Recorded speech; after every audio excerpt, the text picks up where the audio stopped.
거룩하신 주님의 이름으로 여러분께 이 말씀을 드립니다.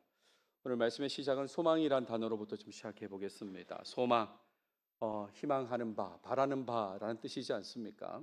어떤 일을 바라는 것을 우리는 소망이라고 말합니다. 좀 더 다르게 얘기하면 미래에 대한 확신에 찬 기대나 간절한 마음을 우리는 소망이라고 그렇게 말합니다. 절대 이루어질 수 없다고 생각한다면 소망을 가질 수는 없어요. 미래에 대한 확신에 찬 기대, 간절한 마음이 소망이지 이루어질 수 없다라고 생각하면 그러니까 그는 소망이 아닌 거죠. 여러분 가운데 나는 대통령이 될 수 있다라고 생각하는 분 계십니까? 그러면 소망을 가질 수 있겠지만 나는 절대 대통령이 될 수 없다 앞으로 이렇게 생각하신다면 대통령에 대한 소망은 가질 수 없는 거죠. 우리는 개인과 공동체가 가지는 다양한 소망 속에서 살아갑니다. 여러분 가운데는 거창한 소망을 가진 분도 계실지 몰라요. 세계 평화, 인류의 번영, 이런 소망을 가진 분도 있을지 모르고 또 개인적으로 어떤 건강이나 경제적인 풍요나 취업, 결혼 등의 어떤 개인적인 소망을 가진 분도 있을지 모르겠습니다. 더 구체적인 어떤 소망도 있을 수 있겠죠. 저 개인 놓고 보면 제가 사본을 전공했다는 말씀 드렸죠. 교회의 환경에서 사본에 대한 얘기를 늘 할 시간이 없어서 자주 언급하지는 못하지만 제 속에 가지고 있는 소망 중에 하나는 아주 가치가 높은 성경 사본이 발견되는 것입니다. 정말 이건 원본이 아닐까라고 생각할 될 정도의 그런 높은 가치의 사본이 발견되기를 소망하고 있어요. 뿐만 아니라 사본학 연구 방법이 발달하길 바랍니다. 조금 정체되어 있는 부분이 있는데 이걸 좀 뚫고 나갈 좋은 연구 방법이 나타나길 또 소망하고 있어요. 그래서 해결되지 않은 성경 본문과 관련해서 다 깔끔하게 정리되기를 소망합니다. 지금도 여전히 성경 본문에 괄호 등이 있는 것은 아직 해결되지 않는 부분이 있기 때문에 그렇거든요. 그러니까 좋은 사본, 좋은 연구 방법을 통해서 완전히 깔끔하게 정리됐으면 좋겠다, 이런 소망이 있습니다. 그리고 특히나 개인적으로 한국어 성경 번역에 좀 기여하면 좋겠다라고 하는 그런 소망이 있습니다. 제가 목사 안수를 받을 때 그때 안수를 받으면서 20여 년 전에 했던 그 얘기거든요. 한국말 성경에 기여하고 싶다고 그랬는데 그 소망을 아직도 가지고 있습니다. 그런데 가끔은 소망이라고 말은 하지만 간절한 마음이 부족해 보일 때가 있죠. 남도 그렇고 본인도 그렇고 간절한 마음이 좀 부족하다 이렇게 느껴질 때가 있어요. 되면 좋고 안 되어도 그만이다, 이렇게 생각되는 부분이 있다, 이런 말입니다. 소망이라고 말은 하는데 근데 보면 그냥 되면 좋고 안 되어도 그만이다, 이런 식으로 얘기하는 그런 걸 볼 때가 있다, 이런 말이죠. 이런 마음을 가지고 있다면 정말 소망이라고 말하기는 힘들죠. 표현은 소망인데 그런데 이걸 정말 소망이라고 말하기는 힘들지 않을까, 이런 생각이 듭니다. 저한테 어디 여행 가고 싶냐고 물어보면 저는 멕시코 캔쿤을 가고 싶다고 그렇게 말합니다. 그렇게 좋다고 그렇게 들었거든요. 근데 안 가도 그만입니다. 하지만 가보고 싶다고 얘기하거든요. 그러니까 이거를 정말 소망이라고 말하기는 힘들잖아요. 가면 좋다, 그런 얘기죠. 한국 땅에서 살아가는 한국 사람으로서 가지는 공통된 소망은 무엇일까? 여기 대부분 한국 사람이지 않습니까? 한국 사람으로서 가지는 정말 공통된 소망은 무엇일까? 여러분 이 노래 잘 아시죠? 우리의 소원. 어떻게 시작합니까? 우리의 소원은 통일, 꿈에도 소원은 통일, 이정성 다해서 통일을 이루자, 이렇게 노래를 부르는 거죠. 이 노래 처음 듣습니까? 아니잖아요, 그죠? 이 노래 부르잖아요. 우리의 소원은, 꿈에도 소원은 이정성 다해서 통일이라고 그렇게 불렀는데 정말 한국 사람의 공통된 소망이, 간절한 소망이 통일일까? 이런 생각을 해보게 됩니다. 정말 간절한 소망, 진짜 소망이 통일인가에 대해서는 좀 생각해 볼 여지가 있죠. 정말 간절히 바라는 소망, 이 소망에 대해서 오늘 생각하고자 하는 것입니다. 그냥 말로만 이것도 소망이고 저것도 소망이다, 그런 차원의 소망이 아니라 진짜 간절히 바라는 소망, 그 소망을 생각하면서 말씀을 좀 이어가 보도록 하겠습니다. 성경 속에 등장하는 소망은 대부분 하나님에 대한 신뢰, 확신하고 연결됩니다. 특히 하나님께서 주신 말씀, 약속의 말씀을 신뢰하면서 그 말씀이 이루어지기를 간절히 바라는 것, 그것을 성경은 소망이라고 그렇게 말하죠. 오늘 본문에는 하나님의 말씀을 신뢰하면서 소망을 드러낸 요셉의 모습이 등장합니다.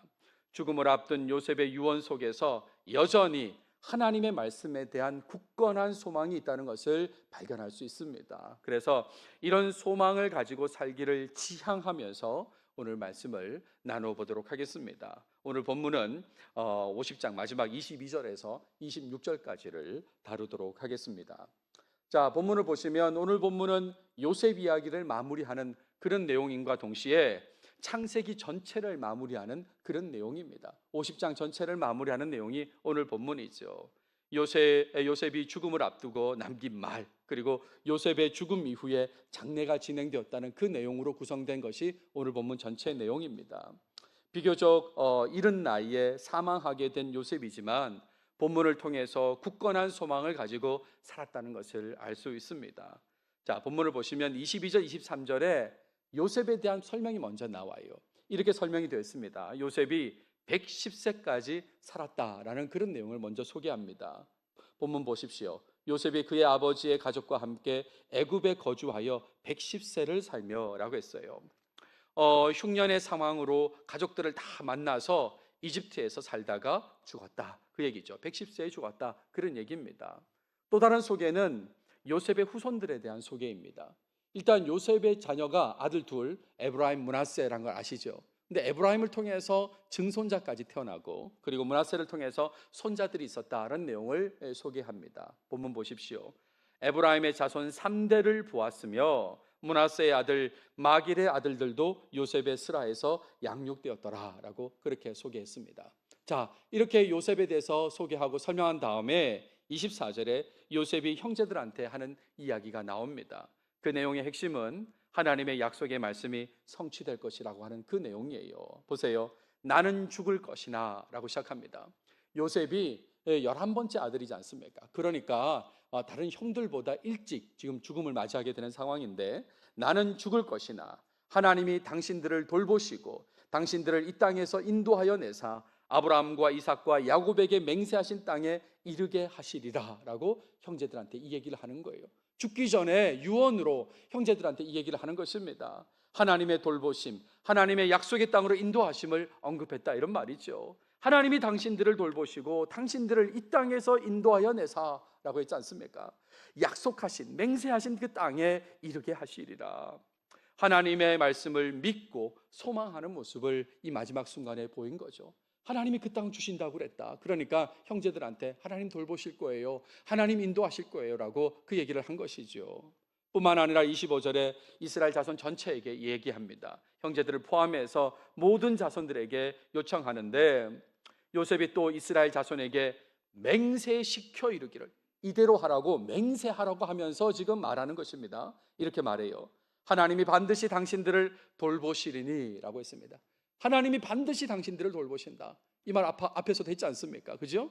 약속의 땅으로 인도하실 거다, 이런 말이죠. 하나님께서 돌보셔가지고 이끄셔서 그래서 약속의 땅에서 살게 하실 것이다, 그렇게 하실 것이니까 당신들은 여기서 내 해골을 메고 올라가겠다 하라 하였더라 그랬죠. 하나님이 반드시 그 땅을 주실 거니까, 그 땅에서 살 것이니까, 그러니까 내가 죽고 나서 내 해골, 유골을 가지고 그 땅으로 가라고 그렇게 얘기합니다. 그러면서 그렇게 하겠다고 맹세하라고 요청하는 거죠. 하나님의 약속, 하나님의 그 인도하심을 철저히 신뢰하면서 소망했기 때문에 가능한 말이지 않습니까? 정말 하나님께서 그렇게 하실 거라고 믿고 소망했기 때문에, 그러니까 마지막 순간에 내가 죽고 나서 내 유골을 가지고 가라고 그렇게 말했다, 이런 말입니다. 그리고 26절은 요셉의 장래에 대한 내용입니다. 다시 한번 요셉이 110세의 나이에 사망했다는 얘기를 하고, 그리고 요셉의 시신을 미라로 만들었다는 얘기로 마무리합니다. 요셉이 110세의 죽음에 그들이 그의 몸에 향재료를 넣고 애굽에서 입관하였더라. 이 구절이 창세기 전체의 마지막 구절입니다. 이 미라로 만들었다는 이 내용은 제가 야곱 이야기할 때 말씀을 드렸기 때문에 이해를 하실 것입니다. 이렇게 요셉의 장래가 마무리된 것이죠. 여기까지가 오늘 본문이고 창세기의 마지막 내용입니다.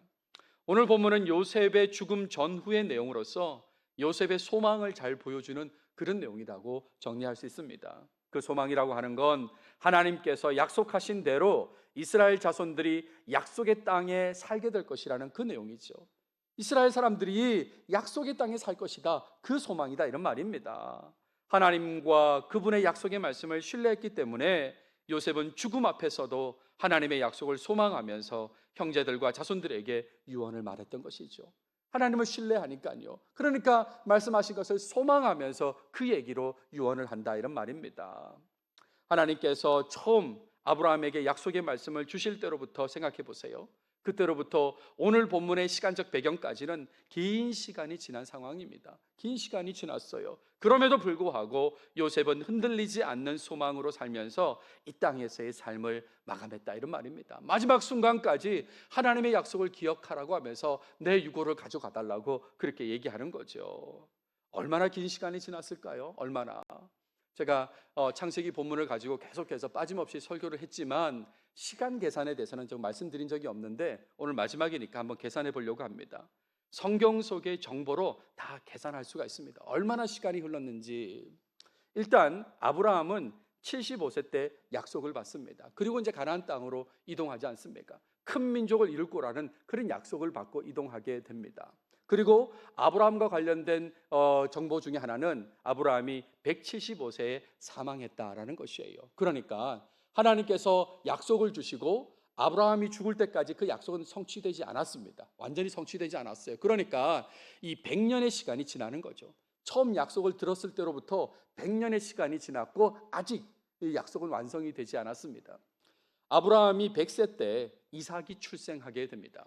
그러니까 이삭은 아버지 아브라함과는 75년을 같이 살았던 것이죠. 그리고 아버지가 죽고 나서는 혼자 몇 년을 또 사냐면 180세 사망하니까 그러니까요. 105년을 혼자 아버지 없는 상태로 살게 되는 거죠. 아브라함에게 주신 약속의 말씀이 이삭에게도 주어졌지만 이삭이 죽을 때까지도 그 약속은 이루어지지 않았습니다. 그러니까 몇 년이 지났습니까? 205년이 지나게 되죠. 아브라함이 처음 약속을 받을 때로부터 205년이 지났지만 아직 약속은 성취되지 않고 있는 것입니다. 이삭이 60세 때에 야곱이 출생하게 됩니다. 그러니까요. 60세 때 야곱이 출생했어요. 그러니까 야곱은 아버지 이삭과 120년을 같이 살았던 것이죠. 그죠? 같이 동시에 살아있는 그 모습으로 120년을 같이 있었습니다. 근데 야곱이 147세에 사망하게 되니까 그러니까 아버지 이삭이 죽고 나서 야곱 혼자 살았던 시간은 27년 정도 되지 않습니까? 그러니까 27년 정도를 더하면 232년이 지난 거죠. 아브라함에게 주셨던 약속의 말씀이 이삭, 야곱에게까지 계속 흘러갔지만 야곱이 죽는 순간까지 그 약속의 말씀은 성취되지 않아요. 232년이 지났는데도 여기서 생각할 것은 이삭이 60대 때 야곱이 출생하거든요.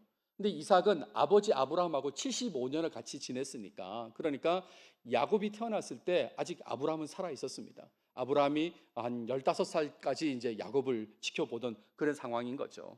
아무튼 100년, 205년, 232년이 지나는 동안에 계속해서 말씀은 완전히 성취되지 않은 상황이었어요.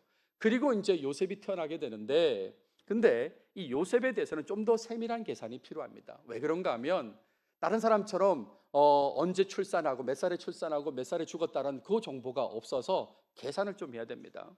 요셉과 관련된 정보, 나이와 관련된 정보를 좀 종합해 보면 일단 17살에 종으로 팔렸다는 내용이 나와요. 요셉이 17살에 애굽으로 이집트로 팔려가게 됩니다. 그리고 30살에 총리가 됩니다. 제가 창세기 설교하면서 제목 중에 13년 후라는 제목이 있어요. 다 여기서 나온 거죠. 종으로 팔려가서 13년 후에 총리가 되는 그런 상황이 생깁니다. 그리고 나서 좀 더 계산을 해야 되는데 총리가 된 다음에 어떻게 됩니까? 풍년과 흉년이 이어지지 않습니까? 풍년이 7년 있었습니다. 그죠? 그리고 흉년이 7년 이어지는 중에 먼저 첫 번째 흉년일 때 형들이 와서 곡식을 구하러 오고 그리고 막내 동생 데리고 오라고 그래가지고 집에 갔다가 한 해가 바뀌어서 또다시 흉년이 왔을 때 이제 어쩔 수 없이 베냐민을 데리고 오게 되거든요. 그게 두 번째 해입니다. 그리고 그때 이제 확실히 요셉이란 걸 알게 되고 아버지 야곱까지 오게 되지 않습니까? 그러니까 흉년이 두 번째까지 가는 겁니다. 그러면 풍년, 흉년 합쳐서 9년이 지나가게 되고 이 요셉의 나이는 39살이 되는 거죠. 성경에서 감사하게도 이 흉년 2년 차에 가족들을 다 만날 때에 그때 야곱의 나이를 공개하는데 야곱이 130세였습니다. 그러니까 야곱이 130세일 때 요셉의 나이가 39살이니까, 그러니까 요셉은 몇 살에 출생된 겁니까? 91살이에요. 야곱 91세 때 요셉이 출생되었다라고 그렇게 충분히 생각할 수 있는 거죠. 다시 돌아오면, 자, 야곱이 91세 때 요셉이 출생하게 되고 요셉은 110세에 사망하게 됩니다. 그러니까요, 요셉은 아버지 야곱이 살아있을 때에 그럴 때에 56년을 같이 있게 되는 거죠. 물론 몸이 떠나 있긴 했지만 어쨌든 아버지가 살아계실 때 요셉이 살아 있었던 적은 56년이고, 아버지가 죽고 나서 요셉 혼자 살아 있을 시간은 54년의 시간이 흘러갔습니다. 그러니까 54년을 더하면 286년이 지나는 거죠. 아브라함에게 주신 약속이 이삭, 야곱, 요셉에게까지 흘러왔는데, 그런데 그 약속이 요셉이 죽던 시점까지 아직 완성되지도 않았습니다. 286년이 지났는데요. 여러분, 지금으로부터 286년 전이면 언제일까요? 우리가 2026년을 살고 있는데 286년이면 몇 년입니까? 1740년이잖아요. 이 1740년이면 조선 영조 16년 때입니다. 그러니까요, 영조 16년 때 주신 약속이 지금 오늘까지 이어진다고 생각해 보십시오. 이게 제대로 지켜지고 소망되고 그럴 수 있을까요? 그럴 수 있을까? 요셉은 하나님의 약속을 굳게 믿고 삶의 마지막 순간에도 흔들리지 않는 그런 소망을 드러냈던 거죠. 증조부 아브라함, 할아버지 이삭, 아버지 야곱에게 주신 그 약속, 자기에게도 주신 그 약속을 끝까지 소망하면서 이 삶의 마지막 순간, 죽는 순간에도 그 소망을 드러냈다, 이런 말입니다. 아브라함, 이삭, 야곱, 요셉으로 이어지는 이스라엘 족장의 역사 속에서 하나님께서는 계속해서 약속의 말씀을 주셨어요. 땅과 자손의 말씀을 아브라함한테만 주신 게 아니라 이삭, 야곱, 요셉으로 계속 그 이어지는 그 라인에서 계속 주셨다, 이런 말이죠. 재밌는 계산법을 봤습니다. 저도 저 나름대로 성경을 연구하고 시간을 많이 보낸다고 생각했는데, 야, 이런 것까지 연구하는 사람이 있구나 라는 걸 제가 알게 됐어요. 보세요. 아브라함이 175세고 이삭이 180세, 그리고 야곱이 147세, 그리고 요셉이 110세에 사망하지 않습니까? 근데 여러분 잘 알고 계신 아브라함, 이삭, 야곱, 요셉 이 라인에 어떤 연결고리가 있을 거라고 그렇게 생각한 사람이 있었던 거예요. 그러면서 이 나이 숫자에 어떤 규칙이 있을 거라고 그걸 발견하려고 애쓴 사람이 있어요. 그리고 발견했더라고요. 어떤 규칙이냐면 175세라고 하는 것은 5의 제곱 곱하기 7인 거죠. 5의 제곱 곱하기 7. 그러니까 25 곱하기 7이 175라 이 말이에요. 근데 이삭 나이가 180이라고 하는 건 이건 어떻게 이해할 수 있냐면 6의 제곱 곱하기 5예요. 그러니까 숫자 제곱수는 올라가고 하나 올라가고, 그리고 곱하는 숫자는 2가 줄어드는 그 룰이 있는 거죠. 자, 그러면 야곱 147을 적용해 보세요. 7의 제곱 곱하기 3을 한번 해보시면 어떨까요? 147이 나오죠. 그죠? 그렇잖아요. 그러니까 제곱수는 하나씩 올라가고 곱하는 수는 2씩 줄어드는 겁니다. 그러면 마지막 요셉은 8의 제곱 곱하기 1이 되면 그건 안 되는 거예요. 그럼 64가 돼서 안 되는 겁니다. 그러니까 안 되지 않느냐라고 했더니 그게 아니라 이런 룰을 말하는 거예요. 5의 제곱, 6의 제곱, 7의 제곱을 더하니까 바로 이 요셉 110의 나이 나온다는 겁니다. 근데 요거를 곱셈으로 표현해 봅시다. 곱셈으로 표현하면 이렇게 바뀌는 거죠. 5의 제곱, 6의 제곱, 7의 제곱을 더하고 곱하기 1이 되는 거죠. 그러니까 아브라함, 이삭, 야곱, 요셉을 7, 5, 3, 1로 가는 것입니다. 그렇게 가는 거죠. 야, 이건 진짜 연결된다. 저는 깜짝 놀랐어요. 나보다 더하구나, 사람들이. 이렇게까지 하는구나, 이렇게까지 하는구나. 어쨌든 아브라함, 이삭, 야곱, 요셉이 연결돼 있다. 죽는 나이까지도 다 연결돼 있다라고 하면서 하나님의 약속이 흘러갔다, 이런 말이죠. 긴 시간 속에서 흔들리지 않는 믿음으로 하나님의 약속의 말씀에 대한 소망을 드러냈다는 거, 이 부분이 중요합니다. 정말 그 긴 시간이 흘러갔는데도 하나님 약속의 그 말씀에 대한 소망을 잃지 않고 지냈다, 이런 말이죠. 특히나 이 약속의 말씀에 대해 이집트 땅에서 사망한 야곱과 요셉은 비슷하게 반응하죠. 아브라함과 이삭은 가나안 땅에서 죽었지만 야곱과 요셉은 이집트 땅에서 죽었거든요. 그랬을 때에 야곱과 요셉이 소망을 어떻게 표현합니까? 일단 야곱은 우리가 지난번에 봤습니다. 49장 29절에 그가 그들에게 명하여 이르되 내가 내 조상들에게로 돌아가리니 나를 햇사람 에브론의 밭에 있는 굴에 우리 선조와 함께 장사하라 그랬죠.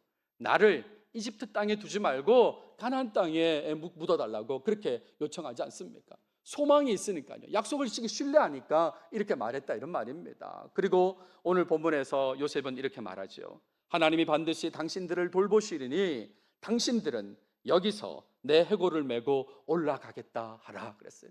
진짜 하나님께서 거기로 인도하실 거기 때문에 그거 믿고 소망하면서 내 해골을 유골을 그걸로 가지고 가라고 그렇게 얘기한 거죠. 하나님께서 주실 땅에 대한 소망, 그 소망이 너무 분명했다 이런 말입니다. 확신했기 때문에 이렇게 말할 수 있는 것이에요. 그래서 오늘 적용점으로 말씀드리고 싶은 것은 요셉의 소망처럼 우리도 하나님에 대한 굳은 소망 속에서 살아야 된다는 말씀을 드립니다. 정말 요셉이 마지막 죽는 순간까지 말할 정도로 요셉의 소망은 굳은 소망이었거든요. 그러니까 그런 소망처럼 우리의 소망도 그런 소망을 가지고 살아야 된다 이런 말입니다.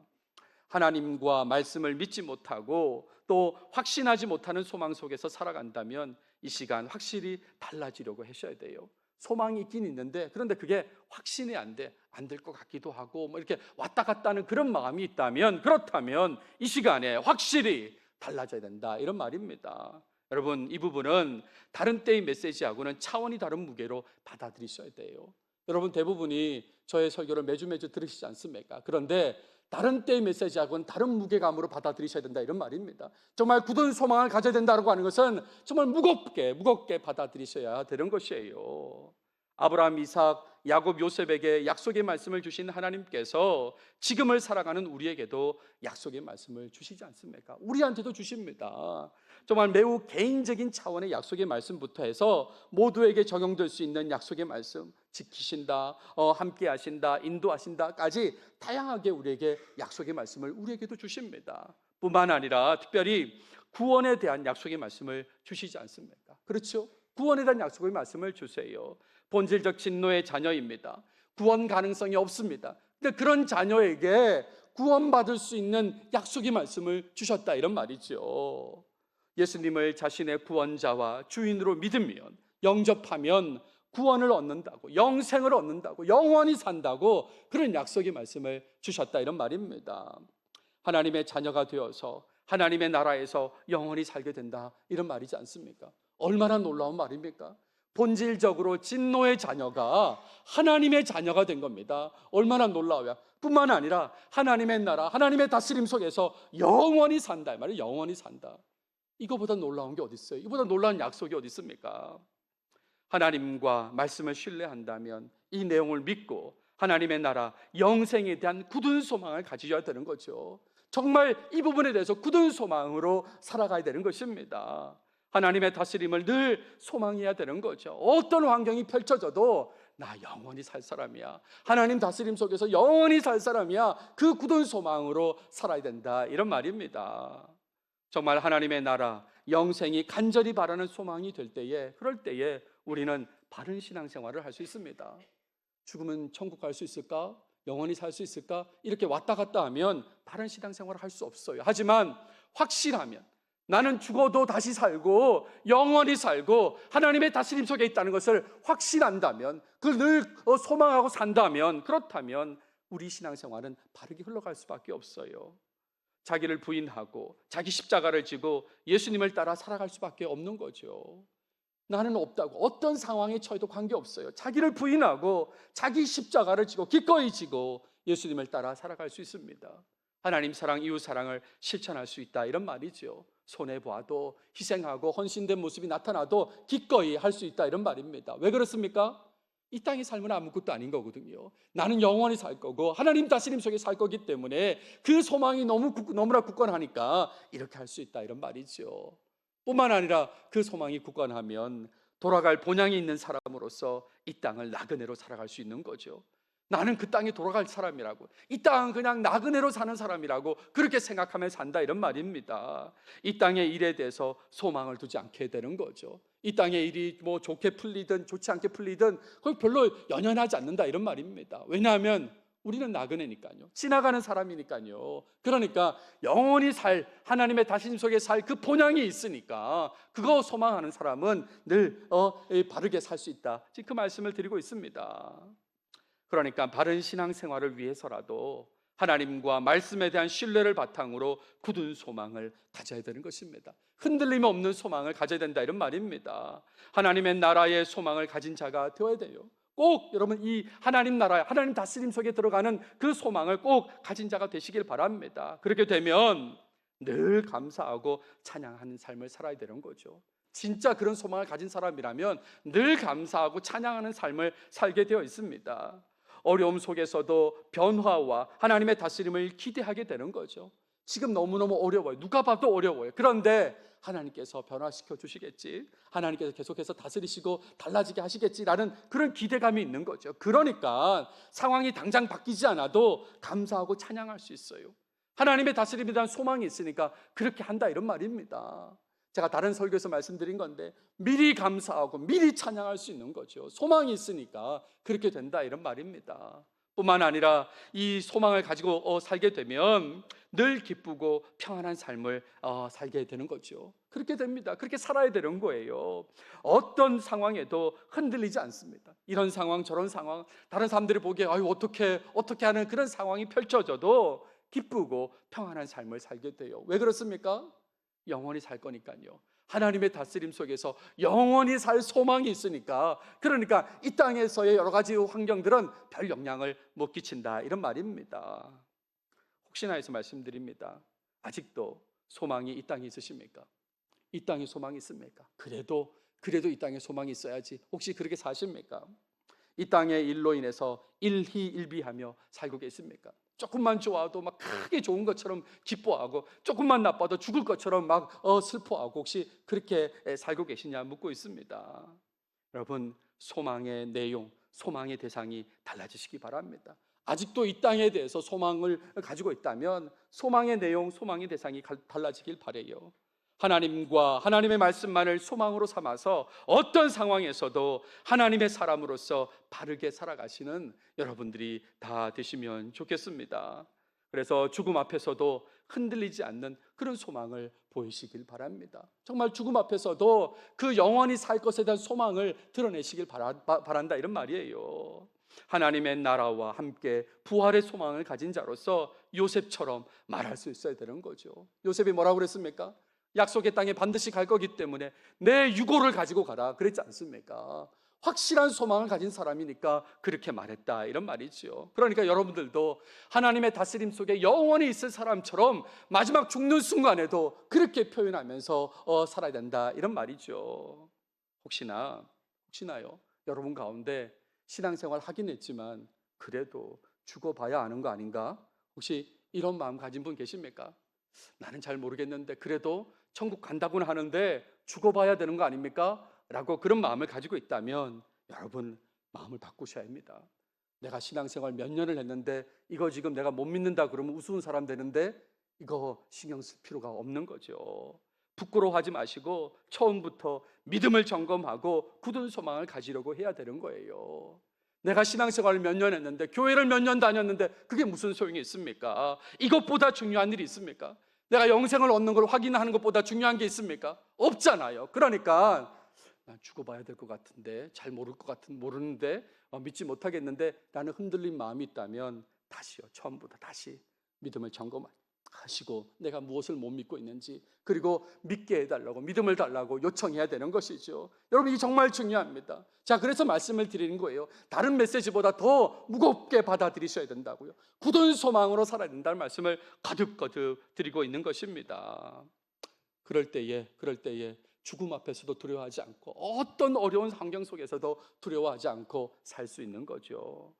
주일 일부 예배 시간에 설교 이후에 회중 찬송으로 찬송가 484장을 불렀습니다. 내 마음의 주여 소망되소서, 내 마음의 주여 소망되십시오. 그러면서 4절에 이렇게 부릅니다. 어떠한 고난이 닥쳐와도 만유의 주여 소망되소서. 어떠한 고난이 있어도 주님 소망되십시오 라고 그렇게 부른다 이런 말입니다. 고난 속에서도 이 땅에 소망을 두지 않고 오직 하나님과 말씀에만 소망을 두며 살아야 하는 것이죠. 고난 속에서도 이 고난을 해결하려고 이 사람한테 가면 될까, 저 사람한테 가면 될까, 사람한테 소망을 두지 않고 오직 하나님과 말씀에만 소망을 두고 살아야 된다. 그 고백이 바로 찬송가 484장인 것입니다. 주일 2부 예배 때는 제가 특주를 부탁을 했습니다. 특주의 찬양은 하늘소망이라는 찬양인데 가사를 좀 소개하면 이렇습니다. 나 지금은 비록 땅을 버타며 살지라도, 땅에 살고 있습니다. 하지만 내 영혼 저 하늘을 디디며 사네. 영혼은 하늘을 디디며 산다고요. 무슨 말입니까? 소망은 거기 있다 이런 말입니다. 소망은 거기 있다. 내 주님 계신 눈물 없는 곳, 저 하늘에 숨겨둔 내 소망이 있네 라고 그렇게 노래를 시작해요. 노래 중간에는 이런 가사도 있습니다. 때론 가슴 터지도록 기다려지는 곳. 여러분 그렇게 소망되십니까? 하나님이 다스리시는 그 영원히 사는 그곳이 가슴 터지도록 기다려지십니까? 그렇게 이 찬양의 가사는 고백하는 거죠. 때론 가슴 터지도록 기다려지는 곳, 내 아버지 너른 품 날 맞으시는 저 하늘에 쌓아둔 내 소망이 있네 라고 그렇게 고백합니다. 그러면서 마지막에 이렇게 고백해요. 주님 그 나라에 이를 때까지 순례의 걸음 멈추지 않으며 어떤 시련이 와도 나 두렵지 않네 주와 함께 걷는 이 길에 라고 그렇게 고백합니다. 바르고 간절한 소망이 어려움 속에서도 순종하는 신앙생활을 만든다는 것을 보여주는 거죠. 정말 굳은 소망을 가지면, 바른 소망을 가지면 바른 신앙생활을 할 수밖에 없다 이런 말입니다. 오늘 창세기를 마무리하게 되는데 2024년 2년 전 1월 14일 주일날 창세기 설교를 시작했습니다. 하나님의 음성이란 제목으로 말씀을 시작했어요. 하나님의 음성을 듣고 이동한 아브라함 이야기로부터 시작한 설교가 오늘 2026년 4월 26일까지 이어진 것이죠. 아브라함부터 시작된 약속이 이삭, 야곱, 요셉까지 이어지고 286년의 시간이 지났다고 제가 말씀을 드렸지 않습니까? 그동안에 변함없이 창조주 하나님과 약속의 말씀을 신뢰하고 소망을 이어갔던 것이죠. 물론 중간에 어려운 부분들이 생기긴 했습니다만, 그러나 그것들 다 포함해서 결국에는 아브라함, 이삭, 야곱, 요셉으로 흘러가면서 그 하나님께 주신 약속의 말씀이 계속해서 소망으로 이어졌다 이런 말입니다. 더 시간이 흘렀습니다. 약 400년 후에 출애굽이 진행될 때에 소망 속에서 언급된 오늘 본문의 요셉의 유언이 성취됩니다. 요셉의 유언을 하고 나서 거의 약 400년의 시간이 지났는데 그때서야 요셉이 말한 그 내용이 진행이 돼요. 출애굽기 13장을 보세요. 모세가 요셉의 유고를 가졌으니 라고 시작하죠. 이는 요셉이 이스라엘 자손으로 단단히 맹세하게 하여 이르기를 하나님이 반드시 너희를 찾아오시리니 너희는 내 유고를 여기서 가지고 나가라 하였음이더라 라고 했잖아요. 그러니까 이 말씀을 기억하고 400년 후에 한 360년이라고 생각하는데요. 그 후에 모세가 요셉의 유고를 가지고 이제 출애굽해서 출발하는 그 장면입니다. 여러분, 하나님의 약속의 말씀은 반드시 성취됩니다. 여러분, 하나님의 약속의 말씀은 반드시 성취됩니다. 그러니까 하나님과 말씀을 철저히 신뢰하시고 약속에 대한 굳은 소망으로 흔들림 없이 살아가는 여러분 모두가 다 되시길 바랍니다. 특별히 영생, 하나님의 나라에 대한 소망을 굳건히 해서 영원히 산다고, 하나님의 다스림 속에서 영원히 산다고 하는 그 소망을 굳건히 해서 말씀에 바르게 순종하며 살아가시는 여러분들이 다 되시길 바랍니다. 창세기를 이제 마무리하는데 이 긴 내용의 창세기를 정말 짧게 요약해보라 라고 한다면 두 가지로 요약할 수 있습니다. 그 내용은 이런 거예요. 나그네의 삶이에요. 나그네 삶. 하나는 여러분 아브라함, 이삭, 야곱, 요셉이 175세, 180세, 147세, 110세 이렇게 긴 세월을 살았어도 결국에는 떠나지 않습니다. 이 땅에 계속 있지 않습니다. 다 떠난다 이런 말이에요. 이 땅에서 그냥 다 나그네로 산 사람이라는 것을 보여주고 있는 거죠. 그러니까 이 땅에 소망을 두면 안 되는 것입니다. 누구한테 둬야 됩니까? 창조주께요. 천지를 창조하신 그 창조주, 그 천지를 움직이시고 주관하시는 그 창조주, 그리고 약속하시고 약속대로 이끄시는 그 하나님께 소망을 두는 삶을 살아야 된다라는 것을 알려주는 게 바로 이 창세기 말씀이다 이런 것이죠. 이 말씀을 기억하시면서, 이 창세기를 기억하시면서 특별히 하나님께, 하나님의 다스림에 소망을 두고 살아가시는 여러분들이 다 되시길 바랍니다. 기도하겠습니다. 하나님 감사합니다. 오늘도 우리에게 창세기 말씀을 주셔서 감사하고 특별히 창세기를 마무리할 수 있게 하셔서 감사합니다. 오늘 본문을 통해서 요셉의 소망을 보게 하셨는데 하나님, 그런 요셉의 굳은 소망이 우리에게도 있게 해 주시옵소서. 주님을 믿는다고 하면서도 불확실한 소망, 흔들리는 소망을 가지고 살았다면 용서하시고 확실한 굳은 소망을 가지고 주님을 위해서 바른 신앙생활하는 우리 모든 교인들이 되도록 하나님 꼭 도와 주시옵소서. 이 모든 말씀 예수님의 이름으로 기도드렸습니다. 아멘.